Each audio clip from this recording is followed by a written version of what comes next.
ان دنوں میں شدید ڈپریشن کا شکار ہوں اور یہ سوچ سوچ کے رہنسا ہو رہا ہوں کہ اس ملک نے ایسی کیا خطا کی کہ اوپر والے نے جناح صاحب کو اتنی مہلت بھی نہ دی کہ وہ جیتے جی پاکستان کو نیا آئین دے جاتے، اور اب 72 برس بعد جب خدا خدا کر کے ایک ایسا چیف جسٹس عطا ہوا جو ملک و قوم کی تقدیر بدلنا چاہتا ہے، تو اس کی ریٹائرمنٹ میں صرف 4 ماہ رہ گئے ہیں۔ مزید ستم یہ کہ مائی لارڈ ایک سے زائد بار کہہ چکے ہیں کہ ریٹائرمنٹ کے بعد انہیں اگر کسی نے کسی عہدے کی پیشکش کی تو پیشکش کرنے والا خود شرمندہ ہوگا۔ مجھے سمجھ میں نہیں آ رہا کہ کیا کروں۔ ہونے کو تو کچھ بھی ہو سکتا ہے، مثلا پارلیمنٹ چاہے تو یہ قانون بھی منظور کر سکتی ہے کہ امریکہ کی طرز پہ چیف جسٹس کی کوئی ریٹائرمنٹ ایج نہیں، یا یہ کہ چیف جسٹس کی مدت ملازمت میں 3 بار توسیع ہو سکتی ہے۔ مگر مجھے معلوم ہے کہ پارلیمنٹ کو اس معاملے کی اہمیت کا قطعاً احساس نہیں، بالخصوص پیپلز پارٹی اور نون کی حزب اختلاف کو۔ اب کچھ حاسد یقیناً پوچھ سکتے ہیں کہ بھائی اس طرح کی تجاویز دینے میں میرا کیا مفاد ہے؟ مفاد صرف اتنا ہے کہ التوا میں پڑے لگ بھگ 17 لاکھ کیسز تو ترجیحاتی بنیاد پہ تیز رفتاری سے نمٹانے کا میکنزم کوئی بھی چیف جسٹس وضع کر سکتا ہے۔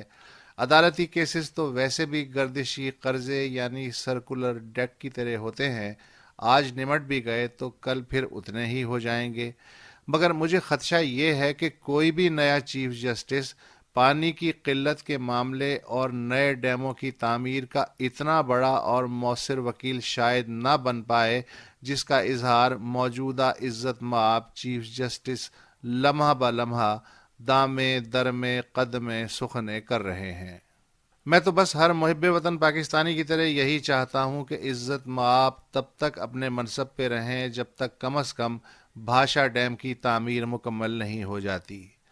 خدا نہ کرے کہ علی جا کی ریٹائرمنٹ کے بعد کہیں ڈیم کی تعمیر کے فنڈ کا بھی وہی حشر نہ ہو جو جنرل ضیاء کے دور سے 1995 تک تعلیمی انقلاب لانے کے لیے جمع کردہ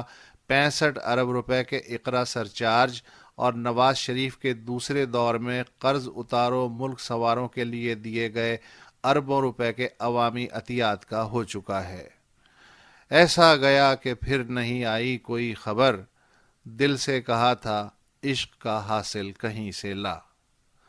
مائی لارڈ کی بے مثال دردمندی کا اندازہ یوں لگائیے کہ لاہور میں 2 روز قبل منرل واٹر کمپنیوں کی مبینہ لوٹ مار کے از خود نوٹس کی سماعت کے دوران مائی لارڈ نے ایک موقع پہ فرمایا کہ جو لوگ ڈیم کی تعمیر کی مخالفت کر رہے ہیں ان کے خلاف آئین کے آرٹیکل 6 کے تحت کارروائی ہو سکتی ہے، اور میں نے یہ گنجائش دیکھنے کے لیے آرٹیکل 6 کا مطالعہ شروع کر دیا ہے۔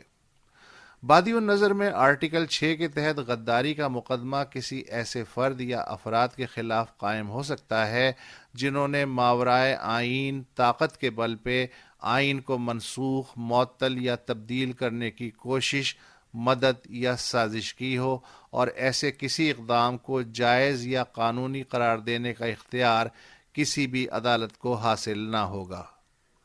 مگر بال کی کھال نکالنے والے حاسد کہتے ہیں کہ آرٹیکل 6 آئین توڑنے یا مس کرنے والوں پہ لاگو ہوتا ہے، اور اگر کسی ڈیم کی مخالفت بھی آئین شکنی کے دائرے میں آتی ہے تو عالمی آئینی تاریخ میں یہ اپنی نوعیت کی پہلی نادر جوڈیشل تشریح ہوگی۔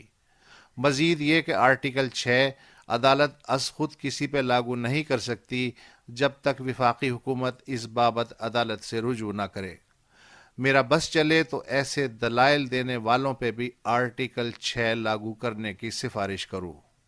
مجھے تو یہ خوشی ہے کہ ایک ایسا آرٹیکل جس کے تحت آج تک کسی کو سزا نہیں ملی، کم از کم کسی پہ تو پورا پورا لاگو ہو۔ اس کار نیک کا آغاز ڈیم کی مخالفت کرنے والے بلڈی ڈیم پھولوں سے ہی ہو جائے تو پرابلم کیا ہے؟